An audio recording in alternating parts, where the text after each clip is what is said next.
বচন বেদ পাঠশালা, রীতি দুয়ার দাও খুলে করো শ্রবণ, প্রভুরই এই বচন বেদ পাঠশালা।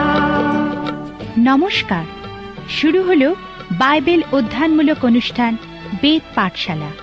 এই অনুষ্ঠানে আপনাকে জানাই আমাদের প্রীতি ও শুভেচ্ছা। নিয়মিত এই অনুষ্ঠানে শুনতে পাবেন ঈশ্বরের বাক্য, পবিত্র বাইবেলের ধারাবাহিক বিশ্লেষণ। আশা করি এই অনুষ্ঠানের মধ্যে দিয়ে আত্মিকভাবে বৃদ্ধি লাভ করছেন। তাহলে শুনুন বেদ পাঠশালা। প্রিয় শ্রোতা বন্ধু, বেদ পাঠশালা অনুষ্ঠানে আপনাকে আরেকবার স্বাগত জানাই। এই অনুষ্ঠানে এখন আমরা ভাওবাদীদের পুস্তকগুলি অধ্যয়ন করছি এবং আমরা এখন জিহিজকেল পুস্তকে উপস্থিত হয়েছি। আমরা গতদিনে জিহিজকেল পুস্তকের ভূমিকা বিষয়ে আলোচনা করেছি। আর আসুন এখন আমরা জিহিজকেল ভাওবাদীর কিছু অলৌকিক ও মহান প্রচারের বিষয়ে আলোচনা করি। বেশিরভাগ প্রচারই জিহিজকেল ভাওবাদীর কাছে একটা দর্শনের আকারে এসেছিল।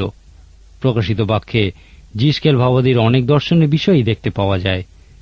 একইভাবে প্রকাশিত বাক্যে বর্ণিত অনেক প্রতীকের বিষয়েও আমরা জিহিজকেল পুস্তকে দেখতে পাই। আসুন এই সময় আমরা জিহিজকেল ভাওবাদীর একটা দর্শনের বিষয় দেখি। লেখা আছে, আমি দৃষ্টি করিলাম, আর দেখো, উত্তর দিক হইতে ঘূর্ণবায়ু, বৃহৎ মেঘ ও জাজল্যমান অগ্নি আসিল, এবং তাহার চারিদিকে তেজ ও তাহার মধ্যস্থানে অগ্নির মধ্যবর্তী প্রতপ্ত ধাতুর ন্যায় প্রভা ছিল। আর তাহার মধ্য হইতে চারি প্রাণীর মূর্তি প্রকাশ পাইল। তাহাদের আকৃতি এই, তাহাদের রূপ মনুষ্যবৎ, আর প্রত্যেকের চারি চারি মুখ ও চারি চারি পক্ষ। তাহাদের পক্ষ পরস্পর সংযুক্ত, গমনকালে তাহারা ফিরিত না, প্রত্যেকে সম্মুখ দিকে গমন করিত। তাহাদের মুখের আকৃতি এই, তাদের মানুষের মুখ ছিল, আর দক্ষিণ দিকে চারিটি সিংহের মুখ, বাম দিকে চারিটির গরুর মুখ, আবার চারিটি ঈগল পক্ষীর মুখ ছিল। এই আকৃতি বিশিষ্ট প্রাণীদের আভা প্রজ্বলিত অঙ্গার ও মশালের আভার সদৃশ। সেই অগ্নি ওই প্রাণীদের মধ্যে গমনাগমন করিত। সেই অগ্নি তেজময়, ও সেই অগ্নি হইতে বিদ্যুৎ নির্গত হইত। আর ওই প্রাণীগণের দ্রুত যাতায়াত বিদ্যুল্লতার আভার সদৃশ। আমি যখন ওই প্রাণীদিগকে অবলোকন করিলাম, দেখো, ভূতলে ওই প্রাণীদের পার্শ্বে চারি মুখের এক একটির জন্য এক এক চক্র ছিল। চারি চক্রের আভা ও রচনা বৈদুর্যমণির প্রভার ন্যায়। চারিটির রূপ একই, এবং তাহাদের আভা ও রচনা চক্রের মধ্যস্থিত চক্রের ন্যায় ছিল।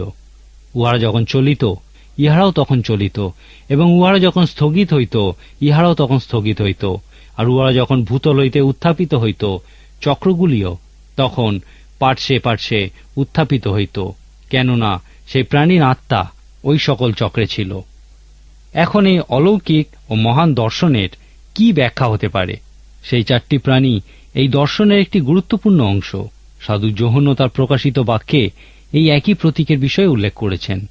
প্রকাশিত বাক্যের 4 অধ্যায়ে আমরা দেখি যে স্বর্গের দ্বার খোলা, এবং সেই সিংহাসনের চারিদিকে আরও অন্যান্য কিছুর সঙ্গে 4টি জন্তু বা 4টি জীবিত প্রাণীকে দেখতে পাই। জিহিজকেল পুস্তকে বর্ণিত 4টি প্রাণী, এবং এই 4টি প্রাণী সম্পূর্ণ এক।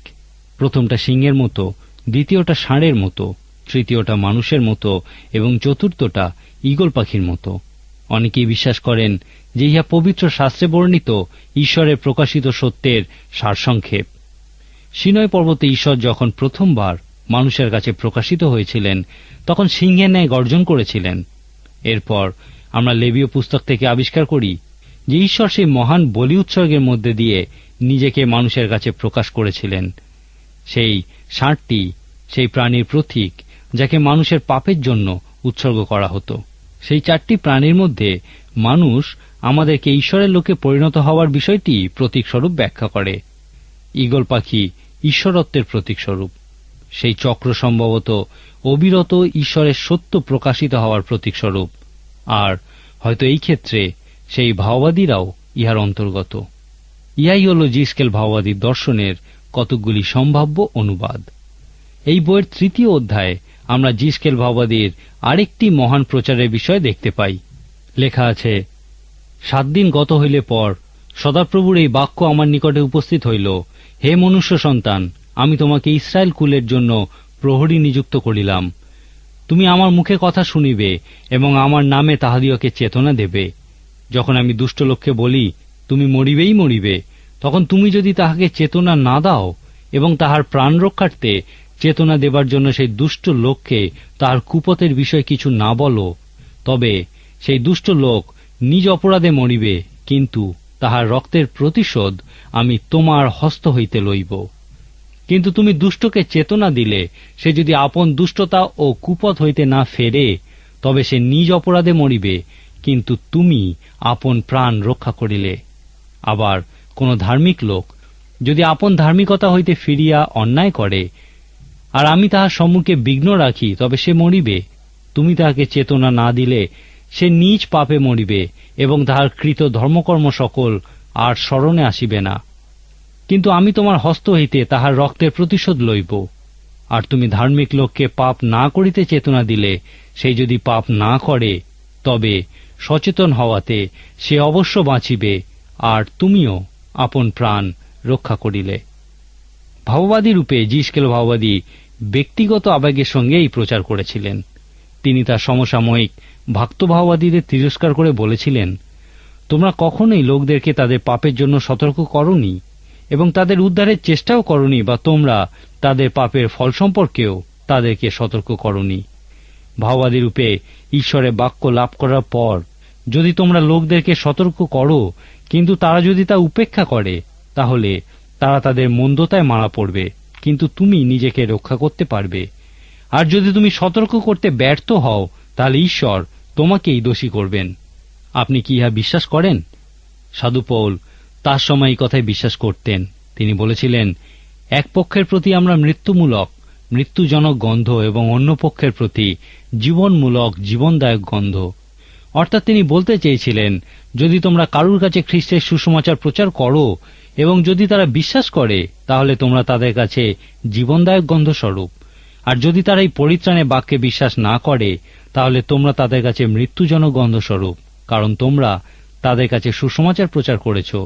সেই জন্য তারা কখনো বলতে পারবে না যে আমি শুনিনি বা আমি জানি না। এরপর তিনি প্রশ্ন করেছেন, আর এই সকলের জন্য উপযুক্ত কে? একবার কোন একজন প্রাক্তন সৈনিক একজন প্রচারককে বলেছিলেন যে আমি যখন যুদ্ধে ছিলাম একবার খুবই অসুস্থ হয়ে পড়েছিলাম। আমার সঙ্গে আরো অনেকেই অসুস্থ হয়ে পড়েছিল। সেই সময় আমাদের সঙ্গে যে দায়িত্বপ্রাপ্ত পুরোহিত ছিলেন, তিনি প্রত্যেক মৃত্যুপথযাত্রী সৈনিকের কাছে গিয়ে কিছু বলছিলেন। হঠাৎ তিনি গুলিতে আহত হলেন। তথাপি তিনি নিজেকে টেনে টেনে অন্যের কাছে যাচ্ছিলেন এবং কিছু বলছিলেন। কিন্তু দুর্ভাগ্যবশত আমার কাছে আসার আগেই একটা গুলি তার লাগে এবং তিনি মারা যান। এখন আমার মনে হচ্ছে আপনি আমাকে সেই কথাটাই বলতে পারেন যা তিনি সকলকে বলছিলেন। তখন সেই প্রচারক সেই প্রাক্তন সৈনিককে খ্রিস্টের সুসমাচার ব্যাখ্যা করে বলেছিলেন। এখন আপনার কি মনে হয় না যে একজন মৃত্যুপথযাত্রী মানুষের কাছে খ্রিস্টের সুসমাচারই সব থেকে বেশি প্রয়োজনীয়? জিসকেল ভাববাদী জীবিত মানুষ এবং মৃত্যুপথযাত্রী মানুষদের জন্য উপদেশ প্রচার করেছিলেন। তিনি নিজেকে একজন উপদেশ বাহক ভাবতেন, কারণ তিনি বিশ্বাস করতেন যে তার কাছে ঈশ্বর প্রচার করার জন্য কিছু উপদেশ দিয়েছেন। সাধু পৌলের মতো তিনিও বিশ্বাস করতেন যে তিনি জীবনদায়ক গন্ধ অথবা মৃত্যুজনক গন্ধ। আমরা যদি বাইবেলকে ঈশ্বরের অনুপ্রাণিত বাক্যরূপে বিশ্বাস করি, তাহলে আমাদেরও বলা উচিত যে আমরাও যাদেরকে জানি তাদের আত্মার প্রহরীও আমরাই। এই জন্যই জিসকেল ভাববাদী তার প্রচারে পবিত্র আত্মার উপর জোর দিয়েছিলেন। তিনি সাধু পৌলের মতোই পবিত্র আত্মার মধ্যেই তার কাজের যথেষ্টতা খুঁজে পেয়েছিলেন। একমাত্র ঈশ্বরই আত্মিক প্রহরী হওয়ার মতো গুরুত্বপূর্ণ কাজের সম্পূর্ণতার ক্ষেত্রে আমাদেরকে পর্যাপ্ত সাহায্য করেন। জিসকেল ভাববাদী ইহাই এইভাবে বলেছেন, পরে আত্মা আমাকে তুলিয়া লইলেন এবং আমি আমার পশ্চাৎ দিকে এই বাক্য মহানির্ঘোষের শব্দের ন্যায় তাহার স্থান হইতে শুনিলাম, ধন্য সদাপ্রভুর প্রতাপ। আর আত্মা আমাকে তুলিয়া লইয়া গেলে আমি মনস্তাপে দুঃখিত হইয়া গমন করিলাম, আর সদাপ্রভুর হস্ত আমার উপরে বলবৎ ছিল। পবিত্র আত্মায় অভিষিক্ত হওয়ার বিষয়ে তার প্রচার আরেকবার লক্ষ্য করুন। তিনি বলেছিলেন, আমি তেল আবিবস্ত নির্বাসিত লোকেদের কবার নদী তীরবাসী দিকের কাছে আসিলাম, এবং তারা যে স্থানে বাস করিত সেই স্থানে 7 দিন স্তব্ধ থাকিয়া তাহাদের মধ্যে বসিয়া রহিলাম। পরে সেই স্থানে সদাপ্রভু আমার উপরে হস্তার্পণ করিলেন, আর তিনি কহিলেন, উঠো, বাহির হইয়া সমস্তলিতে যাও, আমি সেখানে তোমার সহিত কথা বলিব। তাহাতে আমি উঠিয়া সমস্তলিতে গমন করিলাম, আর দেখো সে স্থানে সদাপ্রভু সেই প্রতাপ দণ্ডায়মান। কবার নদী তীরে যে প্রতাপ দেখিয়েছিলাম, তখন আমি উপর হইয়া পড়িলাম। পরে আত্মা আমাতে প্রবেশ করিয়া আমাকে পায়ে ভর দেওয়াইয়া দাঁড় করাইলেন, আর তিনি আমার সঙ্গে কথা বলিয়া আমাকে কহিলেন, যাও, তুমি আপন গৃহের দ্বার রুদ্ধ করিয়া ভেতরে থাকো। কিন্তু হে মনুষ্য সন্তান, দেখো, লোকেরা রজ্জু দিয়া তোমাকে বাঁধিবে, তাহাতে তুমি বাহিরে তাহাদের মধ্যে যাইতে পারিবে না। আর আমিও তোমার জিহ্বা মুখের তালুতে সংলগ্ন করিব, তাহাতে তুমি বোবা হইবে, তাহাদের কাছে দোষবক্তা হইবে না, কেননা তাহারা বিদ্রোহী কুল। কিন্তু যখন আমি তোমার সঙ্গে কথা বলি, তখন তোমার মুখ খুলিয়া দিব, তাহাতে তুমি তাহাদিওকে এই কথা কহিবে, প্রভু সদাপ্রভু ইহা কহেন, যে শোনে সে শুনুক, যে না শোনে সে না শুনুক, কেননা তাহারা বিদ্রোহী কুল। একবার দুইজন প্রচারক এই পবিত্র আত্মায় অভিষিক্ত হওয়ার বিষয়ে আলোচনা করছিলেন। একজন অপরজনকে বলেছিলেন, আমি যখন প্রচার করি তখন অনুভব করি যে কখনো কখনো পবিত্র আত্মা সেখানে উপস্থিত, আবার কখনো কখনো তার উপস্থিতি অনুভব করি না। আর ইহা প্রকৃতই সত্য। তখন সে অপর প্রচারক বলেছিলেন, তোমার সঙ্গে আমার পার্থক্য হল, তুমি পবিত্র আত্মার উপস্থিতি ছাড়াও প্রচার করতে পারো, কিন্তু আমি পারি না। পবিত্র আত্মার উপস্থিতি ছাড়া আমার মনে হয় কেউ আমার মুখে তালা লাগিয়ে দিয়েছে।